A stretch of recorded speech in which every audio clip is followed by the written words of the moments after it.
Hi everyone, Professor Christina Sover from Cal State Long Beach talking here. And in this video, I wanted to go over these properties that we have when we are trying to solve equations and why they make sense. And the four properties are if you have two values, A and B, equal to one another, then if you add the same value, C, to both A and B, A plus C should still equal B plus C. The same goes if you take away the same amount from A and B, equality should still hold. Um, and if you multiply and have the same number of factors of A as you get the same number of factors of B, that's what multiplying by C means. You're multiplying factors of A. Um, and if you divide A and B, if they're equal, by the same number, but not zero, then you should still maintain equality. As an example, if A were equal to B, then that would mean that, let's just say A is equal to 7. We talked about this in a previous video. Well, then that means 7 is equal to 7.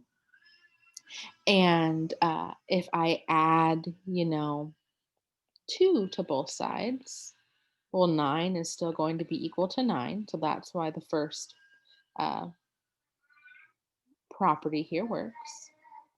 If I took away 2 from both sides, well, 5 is still equal to 5, so that still maintains. If we multiply 7 by 10 on both sides, well, 70 is still equal to 70. That still maintains. And if we, let's say, divide 7 by 2 on both sides, well, 7 halves is equal to 7 halves. Most people like to see this as a decimal. 3.5 is still equal to 3.5. Still the same value. But I actually want to go over this if it's not zero. What happens if it is zero, real quick? It's a question that students have. Um, so let's inappropriately divide by zero. You cannot divide by zero. You've been told this your whole mathematical careers. Oh, you just can't do it. It's not good. Well, this number here, uh, 7 divided by 0, is saying I'm taking 7 items and sharing them amongst no people. I bought 7 tacos for no one. It doesn't really make sense to do that, right? You wouldn't buy something for no purpose. So when you're dividing by 0, you are asking a question or getting a value that just doesn't make any sense. In calculus, a number divided by 0, as that number gets smaller and smaller, it's going out onto into infinity. But for our purposes, it just is not a number that makes sense because you wouldn't buy or make an object for no purpose. Um, but that being said, let's look at an example. One question that I came up with, let's see, we can do 4x plus 12 equals 3 plus 6x. Um, I'm using x here simply because it's just a variable. A, B, and C were already used, and I didn't want to get confused with what was there before. So in the past, you might have seen this equation and said, okay, I know I have to solve for x. Sure, I have to find the x. Math is always asking to find your x. Uh, And you might say, well, I want to get all of the terms that are constant, so the 12 and the 3, onto one side of the equation, and I want the variable terms, the 4x and the 6x, to go to the other side of the equation. You might have said, all right, well, I'm going to subtract 4x from both sides. Maybe you did it in line or horizontal like this. And And then you got, well, 4x minus 4x is just 0. So we have 0 over here plus 12 equals 3. And then 6x minus 4x is plus 2x. Because they were like terms, I was able to combine them. And then you might have said, okay, well, let's subtract 3 from both sides. Because again, from that property 2, I'm still maintaining the equality here of this equation. Both expressions are equivalent. And 12 minus 3 is 9, which is equal to, well, 3 minus 3 is 0 plus 2x. Then you ask yourself again, well, 9 is already simplified. 0 plus 2x is just 2x. It's 0, which is acting as a placeholder. And then remembering the last property, if I divide by a non-zero number, then I still maintain equivalence. Well, I'm going to be dividing by 2 because I want to isolate that x. We get 9 over 2. 9 halves is equal to, I have students still struggle with this. 2 divided by 2x is what we're looking at. Here, they struggle with, well, I don't know what the number is in front of the x. 2 divided by 2 is just 1, so 1x is equal to 9 halves. You don't have to put that 1 in front. We could just write x. It's expected to just leave if the coefficient in front of the variable is the constant 1, we don't have to write it. Then we get 9 halves, or if you wanted to, this is 3.5. Totally valid algebraic manipulation to work this out. I want to show how you might do this with a visual aid. The equal sign is like a balance point. So let's take that same equation from earlier, 4x plus 12 equals 3 plus 6x. Thanks to technology, I'm just going to copy and paste this. And I want to have some visual aid going on here. I'm going to have x's just be like little boxes with an x inside. This is what's going to be defined to be x. And I'm going to have the number 1 be equal to just a dot. So if I was drawing a balance, and maybe you remember seeing balances in maybe like a physics class or a chemistry class, you had 2 sides to the balance and it was like a teeter-totter or like a seesaw. And so and just to clarify that this is the seesaw, let me change the color of this to something else. Maybe just black is fine. Good color choice. On the left side of the equation, I have 4x plus 12. So I'm going to draw 4 visuals of what x represents.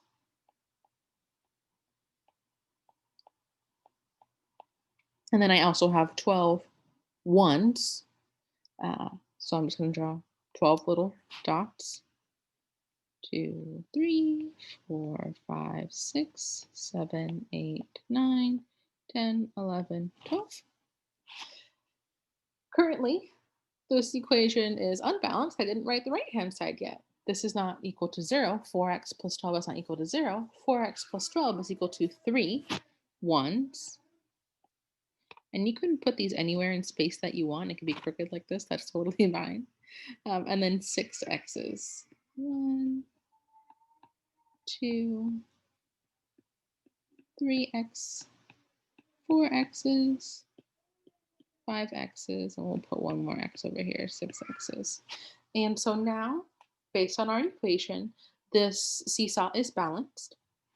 And using our 4 properties, I can add whatever I want to both sides. I can take away whatever I want to both sides. I can multiply whatever I want to both sides, and I can divide by whatever I want to both sides.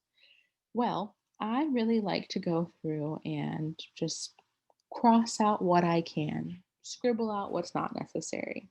To keep a balance, for every 1 x I get rid of on one side, I have to do it on the other side. For every 1 x on one side I scratch out, I have to scratch out 1 on the other side to maintain that balance. Same goes for these last 2.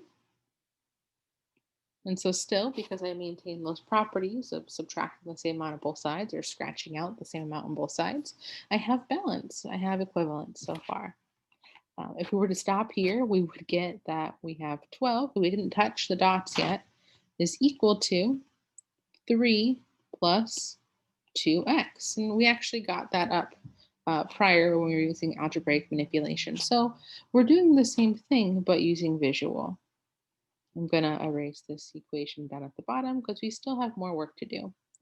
Um, now I want to get rid of the ones that I have. I have 3 ones on the right-hand side that I can get rid of. And I know I have at least 3 ones on the left-hand side I can get rid of from the right-hand side. So I just scratched out that row of 3 ones and I drew those 12 dots in an array. Just as like your book uses arrays. Students like to see things organized. It really helps them visualize it as well. So now we have all of the like terms uh, simplified. And I want to just clear this up for myself so that I can see what's going on a bit better rather than erasing that. I'm just going to paste it still because if I make a mistake, perhaps I want to make sure I can verify what I did. I like to see things a little bit more clear. So everything I scratched out, I could also just erase away and see what I have left. So I have 2 x's over here and I have 9 dots over here. This last dot does not want to join us. It can stay in the corner. That's fine. By this seesaw that's balanced, by this equation, we know that those 9 dots make up 2x boxes. Well, I want to know how much is 1x box. Sorry, gamer joke, I apologize.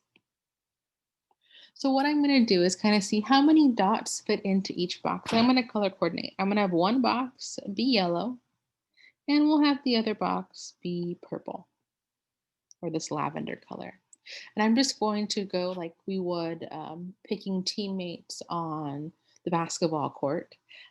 Pick one at a time for each color. So we'll have this lavender color, then this mustard color. They're each just picking one at a time. It doesn't have to be in this organized fashion. You can do clusters of ones that come out, but just one at a time, going back and forth in the colors really helps me to figure out what's going on. Now, oh no, I only have 1 dot left.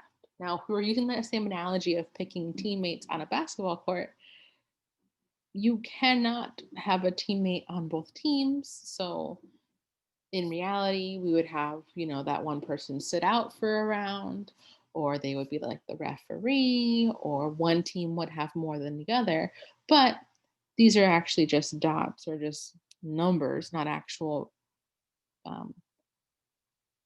humans. So I'm just going to take this one dot and cut it in half and say half goes to purple and half goes to yellow. So half goes over here and half goes over here. This isn't like an official way of how you break up numbers in half, but this is just, that's going to be how I remember what's going on. So looking at this, I know for the lavender, I need 1, 2, 3, 4 and a half dots makes 1 lavender box. For checking's sake, I also need 1, 2, 3, 4 and a half dots for the yellow box. So by doing all of this scratching out and sharing and making everything go equally, I get that x is equal to 4.5. That wasn't what we got earlier. So let's go double check we did our algebra correct earlier. See, I was thinking too fast here because we had previously had 7.5. We did 7 divided by 2 equals 7 divided by 2. That was in my mind as 3.5. But in fact, 9 halves is 4.5, and I apologize for that error. But it's nice to know that we're human and we can always go double back and double check what's going on. Also, what I love about the visual aid here is that there was no way for an error to occur. I legitimately went through it and just made sure that each of those X boxes, the yellow and the purple, got one at a time the equal amount. Um, what I want students in, high school algebra still drawing pictures like this for every single equation? Absolutely not. It would, take too much time, and it's not a good use of time to do this all day long. But it's a great resource to understand that the equal sign is something that means to have a balance on both sides of the equation. The expressions on both sides need to um, have the same weight or value. And so it's a great tool to practice manipulation with, though it's not where we want to stop at. We really want to be able to get to that initial algebra point or ask more interesting questions as well, right? A word problem that would be related to this equation in some fashion would be much more interesting for grading purposes and for solving purposes than just here's some cruddy equation, solve for x. If there are any questions about this example or anything related to it, please feel free to ask. Thank you so much for watching, and I look forward to seeing you in class. Have a great rest of your day. Bye.